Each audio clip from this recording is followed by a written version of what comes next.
Hi, welcome to How to Repair. Intermittent faults with your washing machine are normally the cheapest to repair but the hardest to ascertain what the problem is.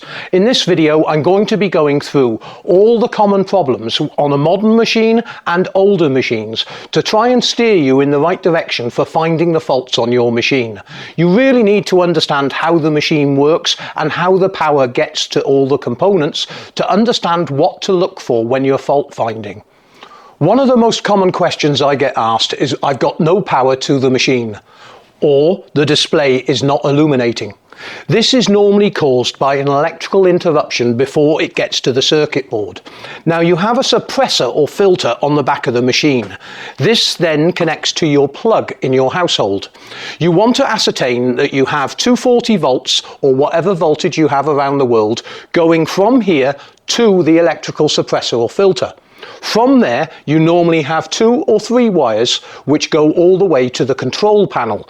The control panel itself has plugs on it, depending on which make and model you have, but basically that electrical filter goes to this connection here. Now, if you've got no power supply at this point, then you know the problem is either with your mains going to the machine or a possible fault with the suppressor itself. This is one of the first checks you want to do.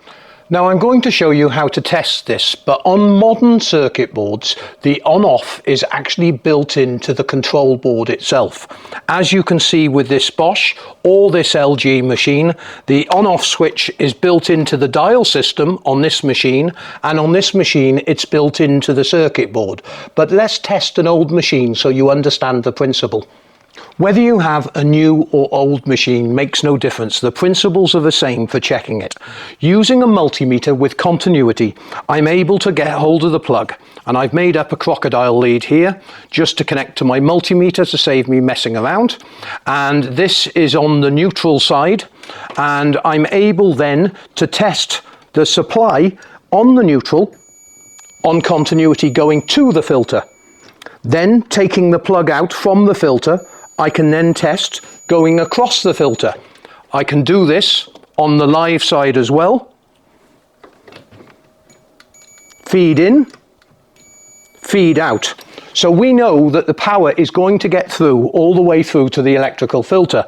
Now we have this lead which goes up to the on-off switch, which is separate to the circuit board.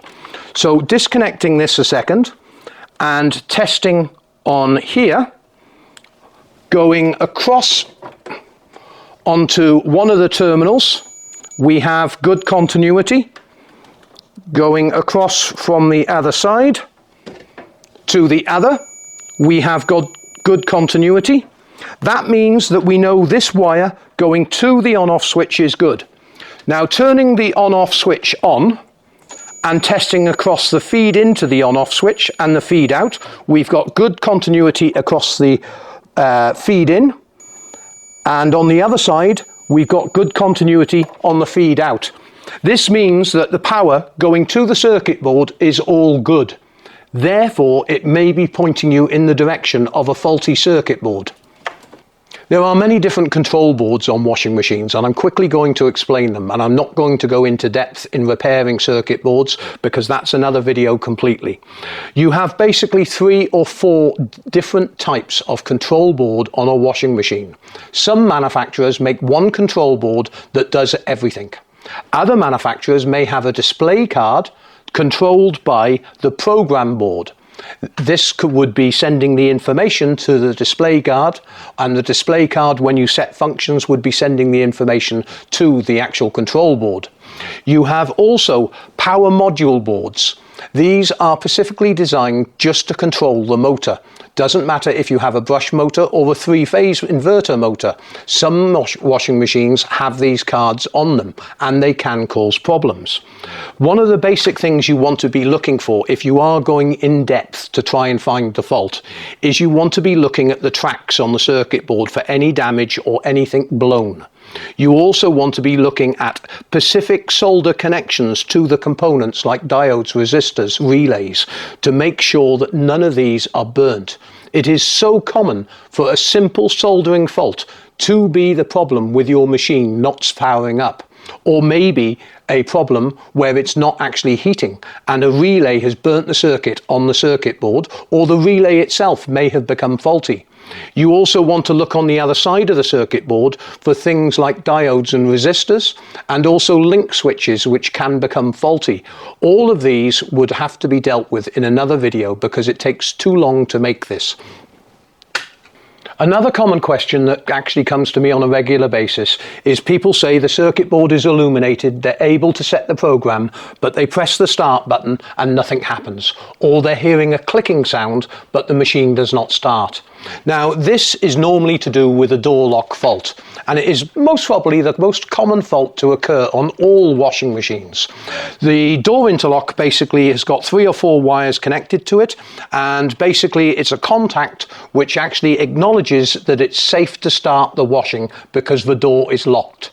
It may also have a little heat sink in there which is activated, which then keeps the door locked for 2 minutes even if the power goes off on the machine, and this is due to the fact of a safety feature to make sure that if it was spinning or washing, it's got time to stop before anyone was able to access the drum, because of course that would be dangerous.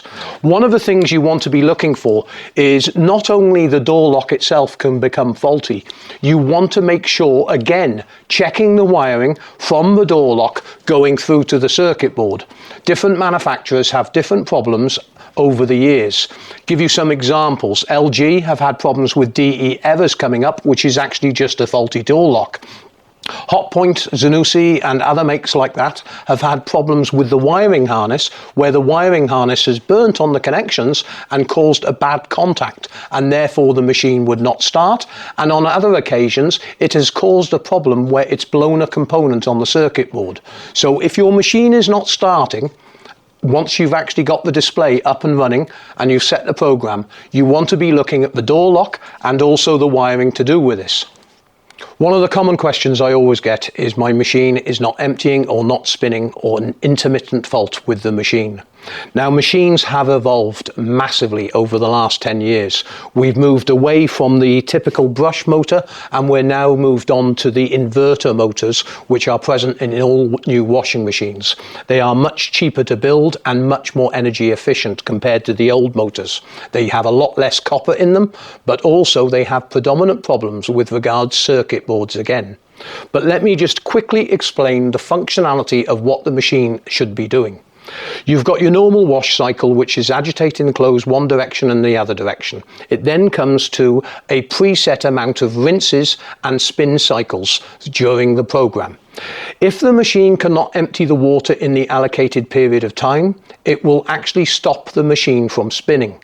This may be a simple pump problem or a related pump problem where you have a blockage in the sump hose, but I've done other videos on this. Again, I'm not going to go into too much depth in this. As I said, you've got also the motors. Now, if your machine was not spinning and it's an old machine, therefore you'd be checking things like the carbon brushes, and I would always be checking these every couple of years anyway. The motor consists of multiple windings depending on how many pin configuration it's got.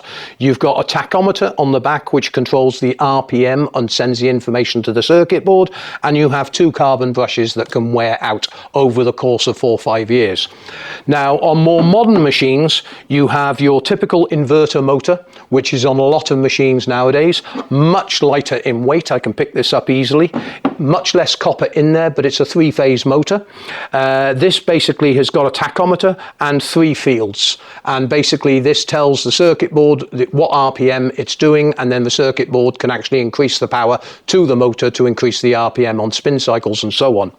With LG, Samsung and some other makes, they are using direct drive motors. These are absolutely brilliant motors. I love them to bits. The only problems really that occur with these motors are magnets can break, hall sensors can fail, but the motor itself is pretty bulletproof, to be honest, and the couplings sometimes can fail as well.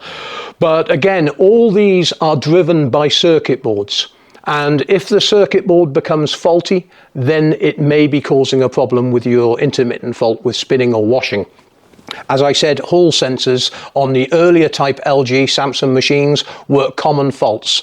The Hotpoints and Electrolux, Bicos and so on that are using inverter motors, they have control cards that actually drive the motor, and a lot of these have had faults. So it's well worth inspecting the drive card for the actual motor to make sure you've got no dry joints on the actual card itself, because especially with some Bico machines, I have seen a lot of the cards fail when it comes to the three-phase inverter motor.